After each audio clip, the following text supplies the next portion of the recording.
Bismillahirrahmanirrahim. Assalamualaikum warahmatullahi wabarakatuh. Waalaikumsalam Yang warahmatullahi saya hormati Bapak Dr. Wawan Suwandi SPD MPD selaku penguji rancangan aktualisasi. Yang saya hormati Bapak Dr. Andes Suryana MK selaku coach. Dan yang saya hormati Bapak Heri Juheri Eskom sebagai mentor. Perkenalkan, nama saya Elis Istiani Meliawati, peserta Latsar CPNS Kabupaten Kuningan, golongan 2 angkatan 4 NDH 20 yang bertugas sebagai terampil sanitarian di UPTD Puskesmas Cineru Kabupaten Kuningan. Pada kesempatan kali ini saya akan memaparkan mengenai rancangan aktualisasi nilai-nilai dasar ASN berakhlak sebagai sanitarian dalam upaya meningkatkan pelayanan kesehatan lingkungan melalui klinik sanitasi SIP atau solutif informatif preventif di UPTD Puskesmas Cineru Kabupaten Kuningan Provinsi Jawa Barat. Yang menjadi latar belakang ada yang pertama Undang-Undang Nomor 5 Tahun 2014 tentang ASN, yang kedua Peraturan Kepala Lembaga Administrasi Negara Nomor 1 Tahun 2021, yang ketiga Undang-Undang Nomor 36 Tahun 2019 tentang Kesehatan, lalu Permenkes Nomor 75 Tahun 2014 yang menyebutkan bahwa salah satu upaya kesehatan yang ada di Puskesmas adalah pelayanan kesehatan lingkungan yang meliputi kegiatan konseling, inspeksi kesehatan lingkungan, dan intervensi sebagaimana yang tertulis di Permenkes Nomor 13 Tahun 2015 tentang pelayanan konseling di Puskesmas. Lalu di Puskesmas Cineru ini pelayanan kesehatan lingkungannya belum optimal. Kenapa? Karena kegiatan konseling ini belum terlaksana dan tidak adanya laporan ke Dinas Kesehatan. Lalu masih adanya penyakit berbasis lingkungan yang masuk ke dalam 10 besar penyakit. Untuk tujuannya, tujuan umumnya teraktualisasi nilai-nilai dasar ASN berakhlak, serta kedudukan dan peran ASN dalam pelaksanaan tugas pokok dan fungsi sebagai terampil sanitarian di UPTD Puskesmas Cineru, Kabupaten Kuningan. Tujuan khususnya yaitu melakukan konseling, intervensi kesehatan lingkungan terhadap pasien atau klien penyakit berbasis lingkungan dalam pelaksanaan pelayanan kesehatan lingkungan di UPTD Puskesmas Cineru. Pelaksanaan aktualisasi ini memberikan manfaat bagi peserta yaitu meningkatkan pemahaman serta mampu mengimplementasikan nilai-nilai dasar berakhlak, yang kedua meningkatkan kompetensi dan profesionalisme, yang ketiga meningkatkan kreativitas dalam melaksanakan tugas. Bagi institusi, yang pertama meningkatkan pelayanan kesehatan lingkungan, yang kedua mendukung tercapainya visi dan misi UPTD Puskesmas Cineru. Yang ketiga bagi masyarakat yaitu memberikan solusi dan informasi terkait penyakit berbasis lingkungan sehingga dapat dicegah penyebaran penyakit berbasis lingkungan di masyarakat. Untuk ruang lingkupnya, pelaksanaan aktualisasi ini dilaksanakan dari tanggal 19 Agustus sampai dengan tanggal 22 September 2022, meliputi kegiatan pelaksanaan klinik sanitasi yang bertempat di UPTD Puskesmas Cineru. Berdasarkan hasil pengamatan didapatkan 3 isu. Untuk isu yang pertama adalah belum adanya pelayanan klinik sanitasi di UPTD Puskesmas Cineru, di mana kondisi saat ini tidak ada pelaporan mengenai pelaksanaan pelayanan klinik sanitasi ke Dinas Kesehatan. Hal ini jika dibiarkan berdampak yang pertama tidak terlaksananya salah satu program kesehatan lingkungan, yang kedua pasien dengan penyakit berbasis lingkungan bisa sakit kembali karena tidak dikonseling dan intervensi. Yang ketiga meningkatkan risiko terjadi penularan penyakit berbasis lingkungan yang lebih luas di sekitarnya. Kondisi yang diharapkan yang pertama meningkatnya pelayanan kesehatan lingkungan dengan adanya pelayanan klinik sanitasi. Yang kedua adanya pelaporan kegiatan pelayanan sanitasi dan ke Dinas Kesehatan. Untuk isu yang kedua yaitu belum adanya tempat penyimpanan sementara limbah B3 di UPTD Puskesmas Cineru. Kondisi saat ini, limbah B3 tidak disimpan di ruang yang terpisah dengan barang-barang yang lain. Dampaknya risiko terjadi kecelakaan kerja dan terpaparnya penyakit karena limbah bersifat infeksius. Kondisi yang diharapkannya, limbah B3 disimpan di tempat khusus terpisah dengan ruangan yang lain. Untuk isu yang ketiga adalah pemantauan kebersihan lingkungan Puskesmas belum berjalan optimal. Kondisi saat ini tidak ada checklist pemantauan kebersihan di setiap ruangan. Dampaknya, kebersihan setiap ruangan tidak terpantau, sehingga bisa menurunkan tingkat kepuasan pasien yang datang ke puskesmas. Kondisi yang diharapkannya adalah adanya checklist pemantauan kebersihan di setiap ruangan. Untuk penetapan core isu dengan menggunakan teknik USG berdasarkan diskusi bersama mentor, didapatkan satu isu prioritas yaitu belum adanya pelayanan klinik sanitasi di UPTD Puskesmas Cineru. Setelah ditetapkannya isu prioritas, saya menganalisis faktor penyebab core isunya menggunakan teknik Fishbone, di mana dari aspek men atau manusia, ini yang pertama dokter tidak merujuk pasien berbasis lingkungan ke klinik sanitasi. Yang keduanya pasien atau klien tidak tahu adanya klinik sanitasi. Untuk dari segi metodenya, tidak ada SOP pelayanan klinik sanitasi dan tidak ada alur pelayanan klinik sanitasi. Dari sisi environment-nya, kurangnya sosialisasi tentang pelayanan klinik sanitasi, dan yang kedua, belum adanya intervensi terkait pasien penyakit berbasis lingkungan. Dan untuk dari segi yang terakhir atau material, tidak ada media KIE penyakit berbasis lingkungan dan tidak ada register pasien, klinik sanitasi, dan form konseling klinik sanitasi. Dari analisis faktor penyebab isu, saya menentukan rencana kegiatan, ini ada 7. Yang pertama, konsultasi kepada mentor terkait rencana kegiatan yang akan dilaksanakan. Untuk tahapan kegiatannya, yang pertama membuat janji untuk berkonsultasi dengan mentor, yang keduanya memberikan gagasan pemikiran yang melatar belakangi diangkatnya isu dan usulan penyelesaian masalah dari isu yang akan diangkat. Outputnya yang pertama terbentuknya kesepakatan waktu dan tempat untuk melaksanakan konsultasi dengan mentor, yang kedua tercapainya persetujuan dari mentor tentang pengambilan isu dan penyelesaian masalah dari isu yang diangkat. Keterkaitannya dengan substansi mata pelatihan, yang pertama berorientasi pelayanan, yang kedua akuntabel, yang ketiga kompeten, yang keempat harmonis, dan yang kelima kolaboratif. Untuk kegiatan yang kedua itu melengkapi administrasi atau instrumen kegiatan pelayanan kesehatan lingkungan.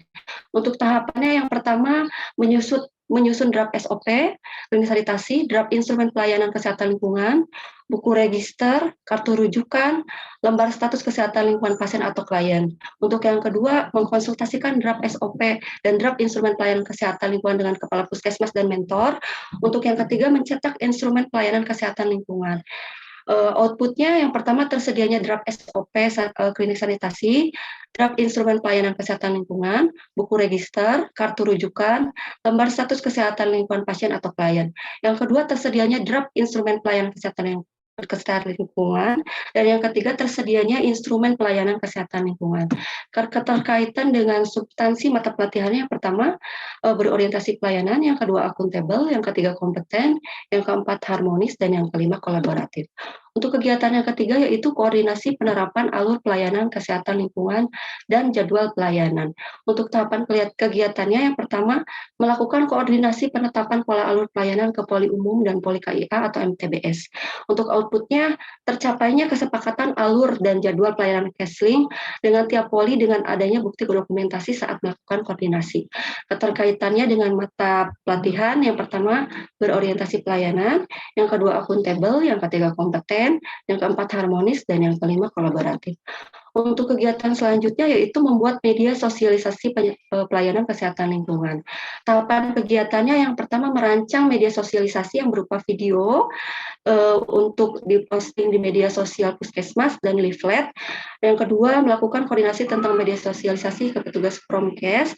Yang ketiga mencetak leaflet. Yang keempat membuat alur pelayanan kesehatan lingkungan. Outputnya tersedianya rancangan media sosialisasi berupa leaflet dan video. Yang kedua tercapainya koordinasi dengan petugas Promkes, yang ketiga tersedianya leaflet, dan yang keempat adanya alur pelayanan CASLINK. Keterkaitannya dengan substansi mata pelatihan, yang pertama berorientasi pelayanan, yang kedua akuntabel, yang ketiga kompeten, yang keempat harmonis, yang kelima adaptif, dan yang keenam kolaboratif. Untuk kegiatan yang kelima adalah melakukan sosialisasi tentang pelayanan kesehatan lingkungan klinik sanitasi kepada masyarakat. Tahapannya melakukan sosialisasi kepada masyarakat, outputnya tersedianya absensi dan foto kegiatan. Keterkaitan substansi dengan mata pelatihan, yang pertama berorientasi pelayanan, yang kedua akuntabel, yang ketiga kompeten, yang keempat harmonis, yang kelima adaptif, yang keenam kolaboratif. Untuk kegiatan selanjutnya merupakan kegiatan inti dari kegiatan aktualisasi ini, yaitu melakukan konseling terhadap klien atau pasien berbasis penyakit berbasis lingkungan. Tahapannya yaitu menyiapkan media informasi dan alat peraga bila diperlukan. Selanjutnya menggali informasi kepada pasien mengenai perilaku dan kondisi kualitas kesehatan lingkungannya. Sehingga terdapat output tersedianya media informasi dan alat peraga yang berupa leaflet, dan tergalinya informasi mengenai perilaku dan kondisi kualitas kesehatan lingkungan pasien atau klien. Keterkaitannya dengan substansi mata pelatihan, yang pertama berorientasi pelayanan, yang kedua akuntabel, yang ketiga kompeten, yang keempat harmonis, yang kelima loyal, yang keenam adaptif, dan yang ketujuh kolaboratif. Untuk kegiatan yang terakhir yaitu evaluasi dan pelaporan hasil kegiatan. Tahapan kegiatannya yang pertama, melakukan konsultasi kepada atasan terkait evaluasi kegiatan yang terkait yang telah dilaksanakan. Yang kedua, memperbaiki kekurangan dari hasil evaluasi kegiatan yang telah dilakukan. Yang ketiga, melakukan pelaporan dalam bentuk laporan aktualisasi. Outputnya yang pertama, tersedianya catatan hasil konsultasi evaluasi. Yang kedua, tersedianya rencana tindak lanjut untuk memperbaiki kekurangan. Dan yang ketiga adalah tersedianya laporan aktualisasi. Keterkaitannya dengan substansi mata pelatihan, yang pertama berorientasi pelayanan, yang kedua akuntabel, yang ketiga kompeten, yang keempat harmonis, dan yang kelima kolaboratif. Dan berikut adalah materi rekapitulasi rencana habituasi core value ASN berakhlak untuk yang pertama berorientasi pelayanan dari kegiatan ke-1 sampai dengan kegiatan ke-7 jumlahnya 13, untuk akuntabel 12, untuk kompeten 12, untuk harmonis 8, untuk loyal 2, adaptif 4, dan kolaboratif 8, sehingga total semuanya adalah 59. Untuk rencana jadwal kegiatan konsultasi, rencana jadwal kegiatan aktualisasi dimulai dari minggu kedua Agustus, yaitu konsultasi kepada mentor terkait rencana kegiatan yang akan dilaksanakan, sampai dengan minggu ketiga September, yaitu kegiatan evaluasi dan pelaporan hasil kegiatan. Sekian yang dapat saya sampaikan, kurang lebihnya saya mohon maaf. Billahi taufiq wal hidayah. Wassalamualaikum warahmatullahi wabarakatuh.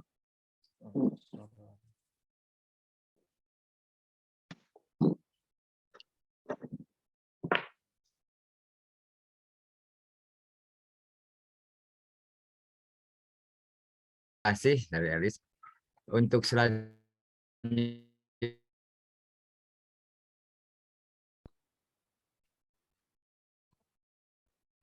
baik, terima kasih Elis. Untuk selanjutnya yang saya hormati Pak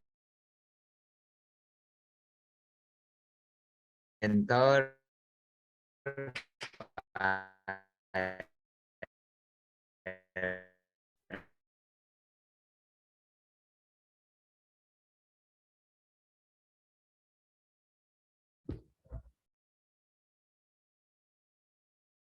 Silakan Pak Mentor, mungkin ada gangguan jaringan nih Pak Suryana. Silakan Pak untuk bisa memberikan komentar dan dukungannya. Baik, terima kasih. Assalamualaikum warahmatullahi wabarakatuh.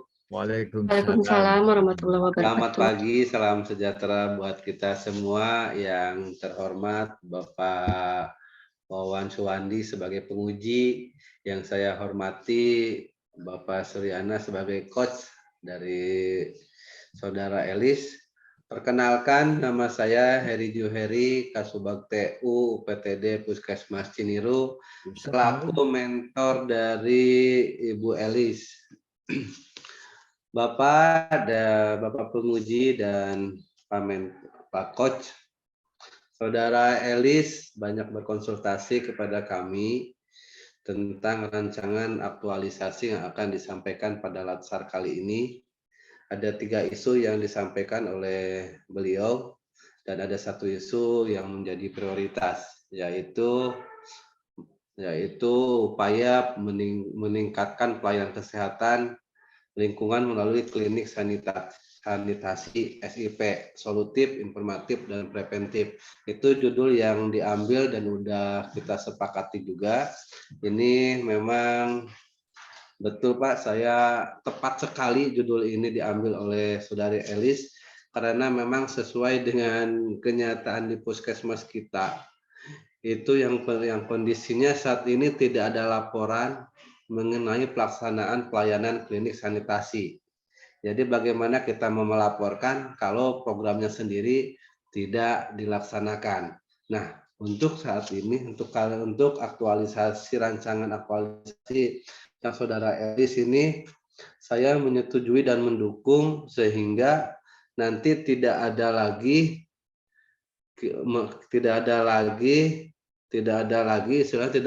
pelaporan yang kita tidak laporkan ke dinas tiap bulan yang mungkin itu.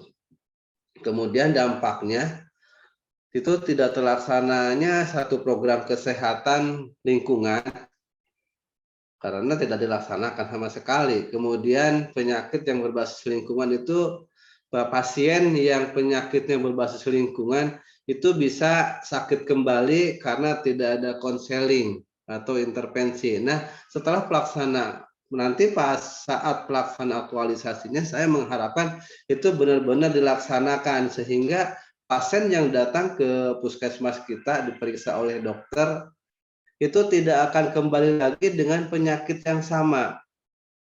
Karena kalau kita tidak melakukan konseling, itu saat ini kan yang terjadi pasien datang, oh penyakitnya ini, sebetulnya DBD, itu kita tidak tahu asal mulanya itu dari mana.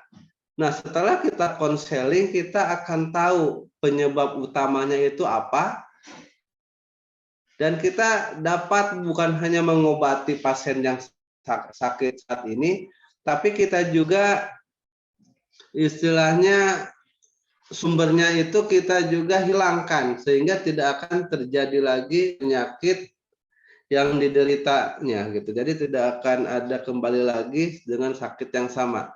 Nah, dan saya juga mengharapkan nanti saudari Elis ini melakukan kunjungan langsung ke rumah ke pasien yang penyakit penyakit berbasis lingkungan ini ya, seperti yang DBD, balik lagi kan ke puskesmas, itu jangan sampai balik lagi. Tapi kita langsung kunjungi rumah pasien tersebut supaya menghindari atau menghilangkan sumber-sumber yang mengakibatkan dia sakit. Gitu. Barangkali itu aja ya. Yang penting saya menyetujui dan mendukung sepenuhnya rancangan aktualisasi ini. Apabila ke depan dalam aktualisasi nanti kita siap membantunya. Siap, barangkali itu aja penguji dan coach yang bisa saya sampaikan. Billahi taufiq wal hidayah. Wassalamualaikum warahmatullahi wabarakatuh. Waalaikumsalam warahmatullahi wabarakatuh. Terima kasih, Pak. Terima kasih Pak Mentor. Selanjutnya Pak Awan, mangga Pak Awan. Ya. Terima kasih Pak Suryana ya sebagai mentor, sebagai coach, kemudian Pak Heri, hatur nuhun atas komentar, penguatan dan dukungan dari rancangan aktualisasi yang tadi disampaikan oleh Ibu Erin ya, upaya Elis, Pak. Elis ya, Ibu Elis, upaya meningkatkan pelayanan kesehatan lingkungan melalui klinik sanitasi SIP, solutif, informatif, preventif ya di UPTD Puskesmas Ciniru, Kabupaten Kuningan, Jawa Barat. Tadi mumpung tidak lupa bahwa ada satu catatan dari Pak Mentor dan saran tambahan untuk Bu Elis adalah bagaimana melakukan edukasi atau melalui visitasi, mungkin Pak Mentor ya, visitasi. Betul. Ya, untuk langsung menyasar ya pada masyarakat ya yang memiliki satu penyakit disebabkan oleh lingkungan tentunya ya. Ada visitasi, mungkin nanti bisa dimasukkan di dalam kegiatan atau tahapan ya Bu Elis terkait dengan visitasi atas saran Pak Heri tadi. Memang penting ya, kalau seandainya tidak sadar tentunya nanti istilahnya hasilnya juga tidak akan maksimal ya, seperti itu. Baik, untuk dari sisi sisi judul ataupun gagasan kreatif, menurut saya ini sudah bagus ya. Jadi sudah bisa menjawab dari isu yang diangkat ya, sudah bisa menjawab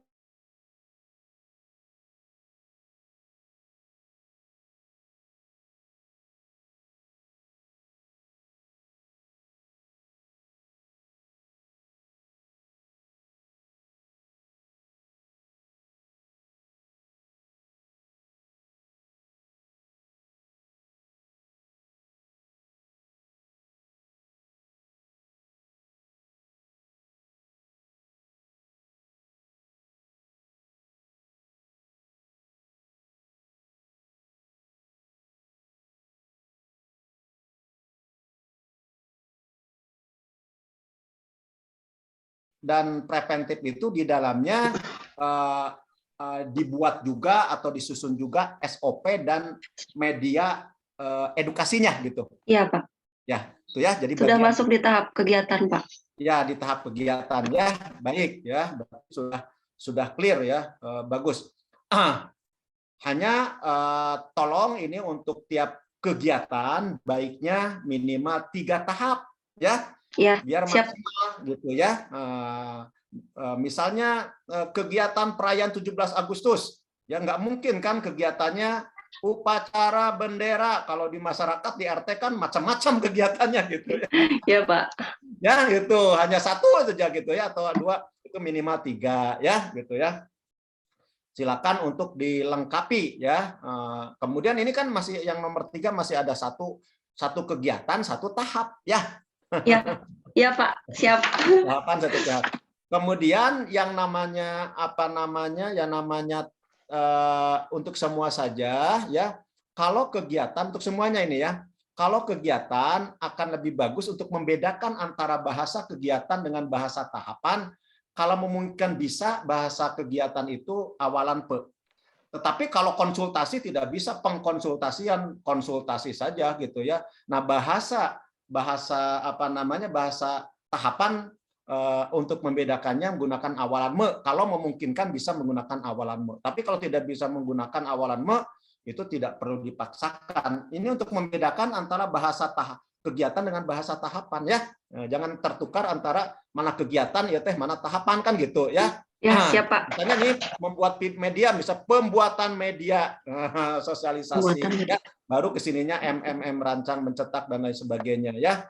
Nah, itu kayak melakukan sosialisasi ya, misalnya langsung saja ya pelaksanaan sosialisasi misalnya gitu ya, atau sosialisasi ya, pelaksanaan konseling gitu ya, misalnya konseling dan sebagainya ya, evaluasi. Laporan sudah masuk di evaluasi dan pelaporan masuk ya, sudah masuk ya untuk laporan ya, karena harus masuk jadwal, kalau enggak mau kapan bikinnya itu enggak jelas nanti ya. Itu ya, jadi dilengkapi yang hanya 1 tahapan atau 2 tahapan, minimal 3 tahapan ya, biar apa namanya memperkaya, memperjelas pada saat pelaksanaannya nanti, jadi kita tidak kebingungan gitu ya, seperti itu. Dan kalau tahapan jelas maka outputnya pun harus jelas, dan nanti evidennya juga harus jelas, harus bisa dibuktikan ya. Siap, Pak. Ya, di dalam evaluasi pelaporan itu harus jelas, misalnya untuk semua saja ini, antara pra gagasan kreatif itu diterapkan dengan pasca gagasan kreatif itu diterapkan ya, harus jelas, datanya harus jelas, karena data tersebut menjadi basic dalam analisis manfaat nanti di laporan. Di laporan itu apa buktinya bahwa bermanfaat kan gitu, ada apa buktinya bahwa ada peningkatan, ini untuk semua ya, tidak hanya untuk Bu Elis gitu, harus dipersiapkan itu ya, untuk itu, sehingga orang yang baca pun nanti kemudian dalam pelaksanaan dan yang membaca laporan tersebut nanti akan, oh iya ternyata benar manfaatnya dirasakan, ini buktinya, datanya ini hasil analisisnya ini. Nah, itu saja mungkin, silakan ya untuk kegiatan, dipersilakan mungkin nanti konsultasi yang lainnya juga ya, konsultasikan lagi dengan mentor di lapangan, atau mungkin dengan coach dan lain sebagainya ya, sehingga nanti akan lebih terang benderang dalam pelaksanaannya ya. Untuk gagasan kreatifnya sudah bagus ya, apa namanya, kegiatannya sudah bagus di dalamnya, tinggal melengkapi ya tahapan-tahapannya, sehingga nanti akan lebih mempermudah dalam pelaksanaannya dan lebih mudah untuk mengukur keberhasilan di dalam laporan aktualisasi ya. Demikian Pak Suryana, Pak Kos dengan Pak Mentor, Pak Heri ya. Terima kasih Pak masukannya. Baik, terima kasih Pak Awan sekali lagi. Dan Pak Heri, terima kasih atas kehadirannya, dukungannya untuk Elis. Terima kasih Pak Heri. Sami, sukses.